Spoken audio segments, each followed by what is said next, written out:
Assalamualaikum warahmatullahi wabarakatuh. Selamat siang mahasiswa PGSD sekalian. Alhamdulillah hari ini kita bertemu kembali ya, meskipun secara virtual di mata kuliah pembelajaran coding untuk sekolah dasar.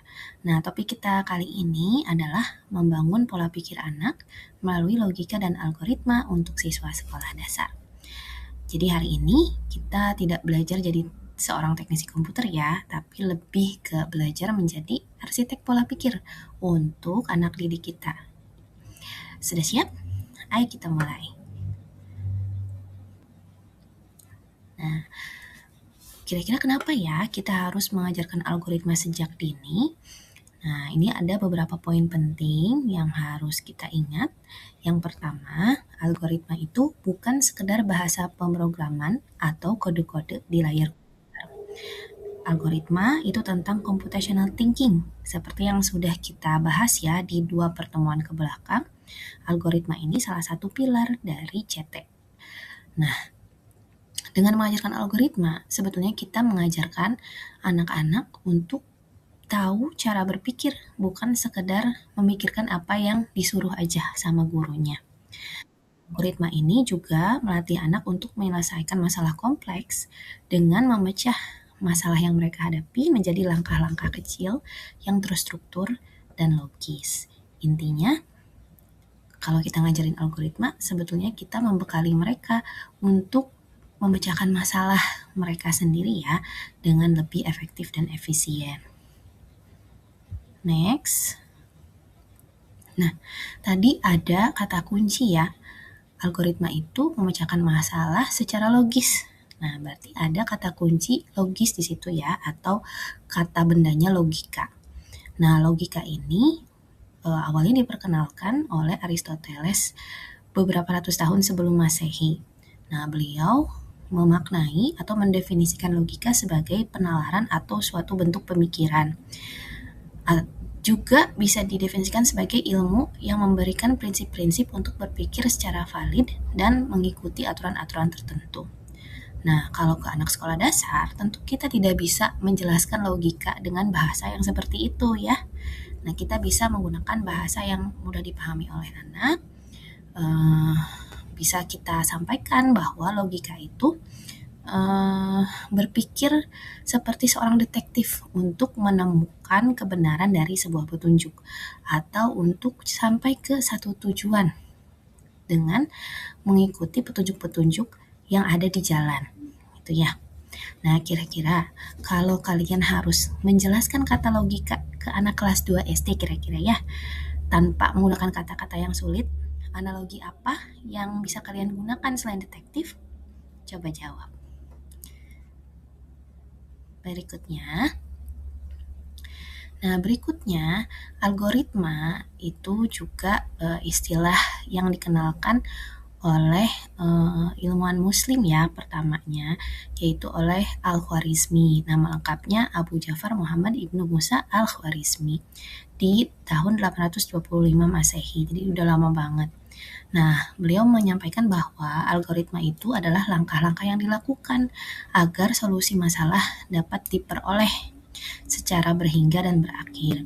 Intinya, ya langkah-langkah untuk memecahkan masalah gitu ya. Nah, sama untuk mendefinisikan algoritma ke anak SD juga nggak bisa dengan bahasa yang demikian. Kita bisa sampaikan bahwa algoritma itu seperti sebuah resep rahasia atau resep pintar atau aturan main gitu ya, langkah demi langkah untuk menyelesaikan sebuah teka-teki. Jadi, kata-kata yang kita bisa sampaikan ke anak-anak ya bisa kita sesuaikan saja dengan dunianya supaya mereka merasa belajar algoritma, belajar logika itu bukan sesuatu yang sulit. Berikutnya, nah kalian pasti kan sudah pernah belajar ya tentang perkembangan kognitif siswa sekolah dasar. Kita ingat-ingat lagi deh, mereka itu kan masih dominasi oleh pemikiran konkret ya. Jadi perlu diberikan bantuan visual gitu ya untuk memahami konsep-konsep abstrak.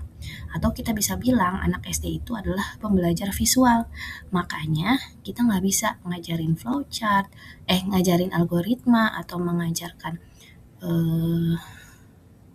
logika itu dengan teks yang panjang itu akan membuat mereka cepat bosan dan nggak paham. Nah, salah satu caranya itu kita bisa menggunakan flowchart atau dalam bahasa Indonesia diterjemahkan sebagai diagram alir. Nah, ke anak sekolah dasar, kita bisa buat diagram alir itu lebih menarik, misalkan dengan membuatnya seperti peta harta karun, contohnya seperti yang di layar ini. Nah, setiap bentuk atau simbol di dalam peta ini itu sebetulnya punya makna rahasia gitu ya, yang bisa memandu mereka berangkat dari start sampai titik finish.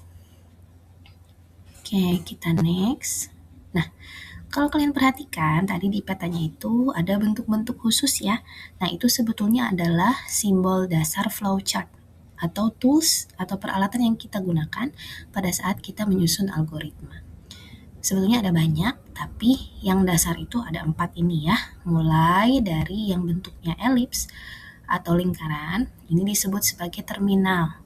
Nah, ini berfungsi sebagai penanda mulai atau penanda selesai, gitu ya. Tugasnya atau perintahnya mau dimulai atau selesai. Kalau dimulai, kita kasih tulisan start. Kalau selesai, ya kita kasih tulisan end. Untuk disampaikan ke anak-anak, ya bisa kita bilang ini adalah garis start dan garis finishnya. Yang kedua, itu ada bentuk jejar genjang ya. Yang ini nih, ini merepresentasikan input atau output apa yang kita masukkan gitu ya ke program komputer dan apa yang kita dapatkan sebagai luaran dari program komputer tersebut. Atau kalau ke anak-anak kita bisa sampaikan bahan apa yang kita masukkan, lalu nanti produknya apa yang dihasilkan, gitu ya. Kemudian ada juga bentuk ketiga, ini bentuk persegi panjang, ini merepresentasikan proses. Ini merupakan himpunan tugas, aksi, atau perintah. Contohnya, kalau algoritma membuat kue,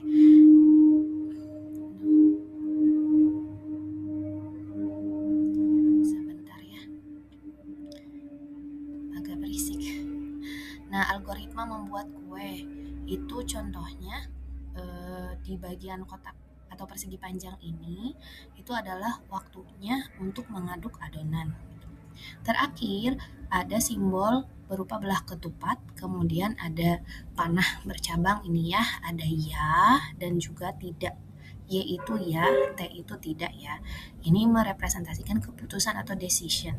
Nah, ini kita gunakan ketika kita menggunakan percabangan atau branching, seperti yang sudah dijelaskan minggu lalu.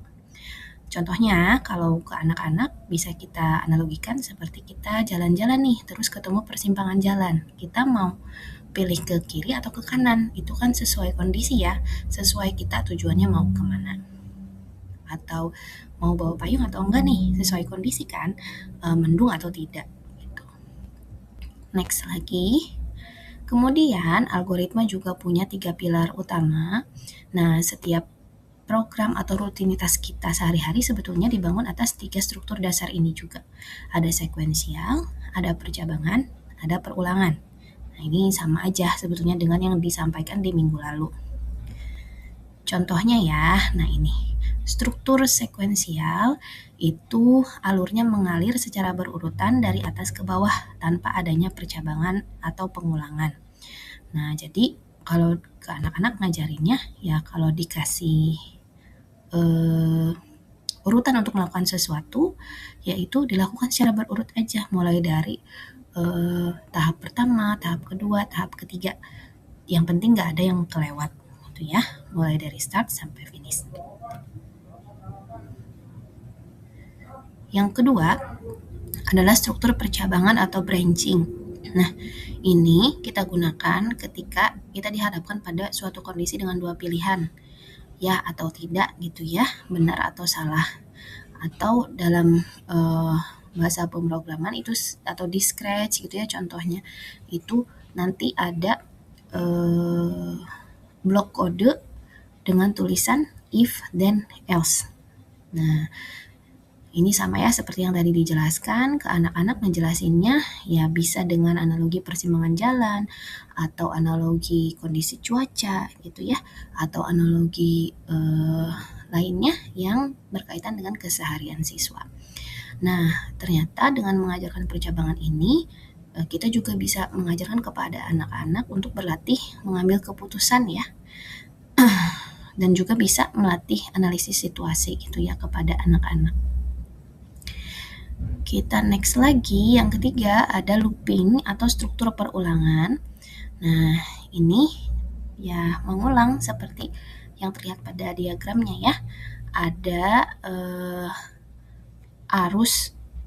alur kembali gitu ya ke atas sehingga beberapa alur itu berulang beberapa kali selama syaratnya terpenuhi. Sama kayak kalau misalnya kita naik komedi putar gitu ya, kita akan terus berputar-putar sampai waktu mainnya habis gitu ya, contohnya untuk ke anak-anak.